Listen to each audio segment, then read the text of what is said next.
semakin intens, kami harapkan ini bisa diminimalkan ya. Nah, memang agak sulit kalau kita menyatakan bahwa formalin itu ditambahkan dalam makanan. Biasanya terdapat misalnya yang sekarang masih banyak juga adalah ikan asin. Ikan asin ditambahkan formalin. Nah, mungkin Bapak Ibu menyampaikan, terus gimana kami bisa membedakan bahwa makanan ini ditambahkan formalin atau tidak.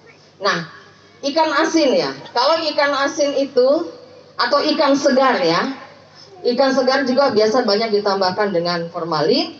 Adalah yang pertama, tidak dihinggapi lalat. Yang kedua, ada bau menyengat dari formalin, karena bau formalin itu baunya menyengat ya. Tetapi memang ini agak sulit kalau untuk di ikan asin, kecuali ikan segar. Jadi yang pertama tentu bahwa ikan ini tidak dihinggapi oleh lalat, karena lalat akan menjauhi kalau tercium bau formalin ya. Nah, ketiga ada lagi yang namanya boraks. Boraks biasanya disebut gendar, Bapak Ibu. Nah, jadi jangan lagi menggunakan gendar di dalam membuat kerupuk ya, ataupun juga menggunakan apa biasanya?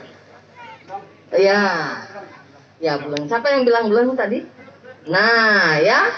Jadi jangan. Kadang-kadang kita kalau ke pengusaha kerupuk UMKM, mereka mengatakan bahwa kalau tidak menggunakan bleng atau tidak memakai gendar, maka tidak akan mekar kerupuknya. Ternyata tidak demikian, itu hanya kebiasaan saja. Ya, kalaupun nanti tidak menggunakan itu tidak apa-apa, tetapi kalaupun akan menggunakan, maka bisa menggunakan ada satu produk ini ya, disebut pengenyal. Ini bisa digunakan supaya lebih mekar kerupuknya ya.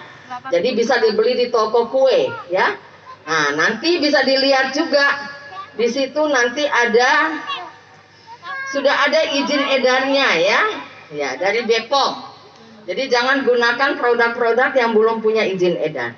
Nah, sekarang Bapak Ibu sekalian coba lihat di tas hitamnya ada tulisan KLIK ya. Badan POM KLIK di bawah. Ya, nah apa tuh? Ada sudah baca ini enggak?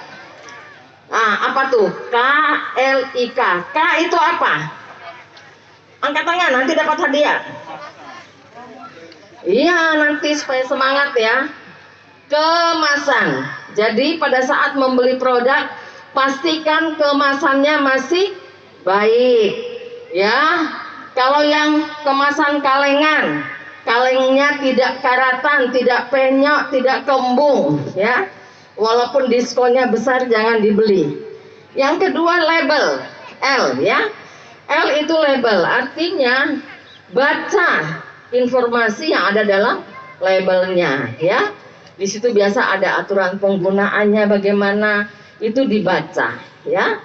Nah, misalnya untuk obat ataupun kita menerima obat dari apotek, dikatakan di situ setengah jam sebelum makan, 3 kali 1,5 jam sebelum makan.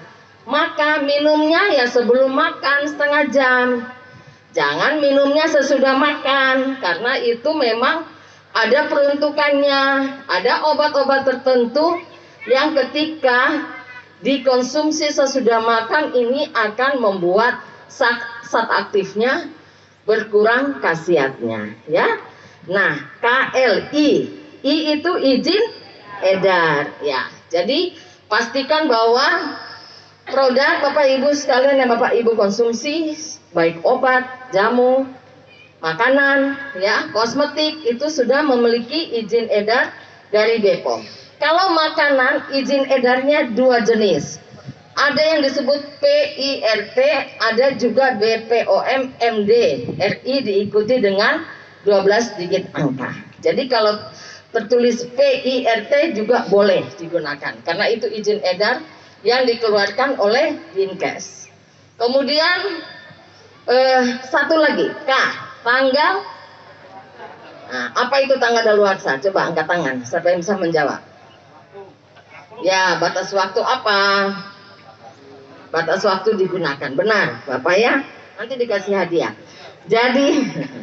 Jadi tanggal kadaluarsa adalah tanggal di mana itulah tanggal terakhir boleh digunakan makanan tersebut, ya, atau produk tersebut, baik obat, kosmetik, jamu, dengan catatan bahwa bentuk visualnya masih memenuhi ketentuan. Artinya kalau kita lihat selama ini dia misalnya produk minuman harusnya bening, jernih, tiba-tiba sudah ada endapan.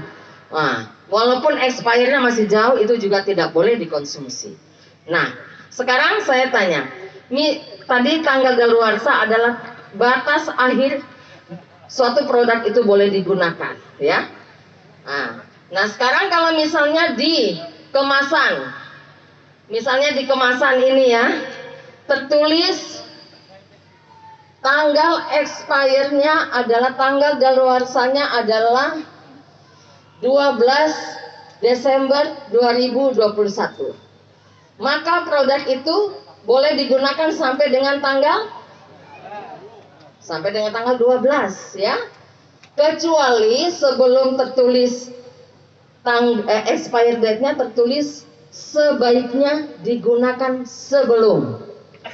Kalau tertulis sebelum tanggal expired tertulis sebaiknya digunakan sebelum tanggal 12 Desember 2021, maka penggunaannya sampai dengan tanggal 11, ya. Baik Bapak Ibu. Nah, kalau misalnya dia tidak menulis tanggal, hanya bulan dan tahun, karena makanan-makanan yang umur simpannya lebih dari 3 bulan tidak wajib menuliskan tanggal, bulan, dan tahun. Boleh hanya menuliskan bulan dan tahun. Nah, seandainya hanya tertulis bulan dan tahun, Desember 2012 expire-nya Desember 2012, berarti ya sampai dengan bulan Desember masih bisa digunakan. Kalau tertulis sebaiknya digunakan sebelum Desember 2021, maka boleh digunakan sampai dengan November tanggal berapa? Tanggal 30. Oh, sudah semua udah pada pandai ya. Ya, baik ya. Nah, itu terkait makanan. Sekarang sedikit tentang jamu ya, jamu. Jamu-jamu yang ada di masyarakat ini sekarang, apalagi masa pandemi ini, kami lihat begitu banyak ditambahkan dengan bahan kimia obat. Terbanyak adalah via online ya. Dan juga ada juga yang diedarkan di desa-desa. Nah, terutama untuk jamu pegelinu. Ya. Jamu kuat lelaki. Menaikkan kekuatan dari bapak-bapak. Katanya kalau kita tanya untuk memuaskan istri, katanya selalu begitu. Kemudian yang ketiga adalah jamu pelangsing. Tetapi yang terbanyak adalah jamu kuat lelaki. Nah, ini bapak-bapak hati-hati ya. Karena jamu kuat lelaki ini biasanya ditambahkan suatu zat ya. Itu yang kemudian memacu sehingga jantung kita lebih cepat berdetak ya. Nah, ini hati-hati ya. Jadi yang perlu Bapak Ibu ingat terkait dengan jamu ini, jamu itu adalah bukan obat, bukan untuk mengobati. Kalau efeknya terlalu cepat, misalnya pegelinu kita minum langsung sembuh, itu hati-hati. Misalnya jamu-jamu botolan, banyak kami dapatkan, Putri Sakti, kemudian tawon kelanceng, kemudian ada juga sasetan, tawon liar, kemudian montalin. Adakah yang pernah mendengar? Sering digunakan nggak? Hah? Siapa yang menggunakan? Oh, siapa? Bapak? Mana? Ya, itu biasanya kita juga ini melakukan pengawasan. Bapak minum nggak? Nggak, oke ya. Jadi jangan ya. Jadi itu intinya.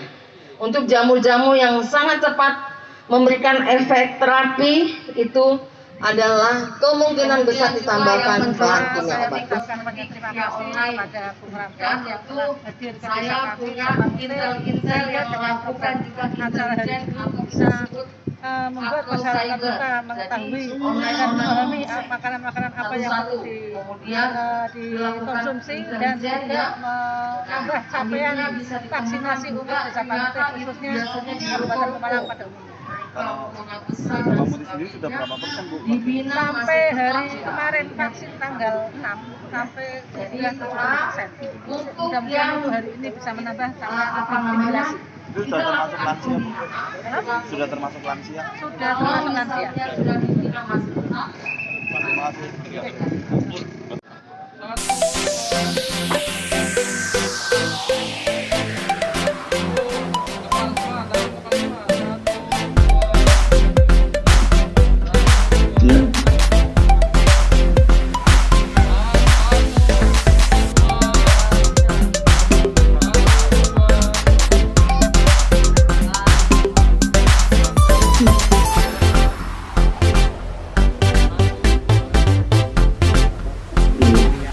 Ya, semangat.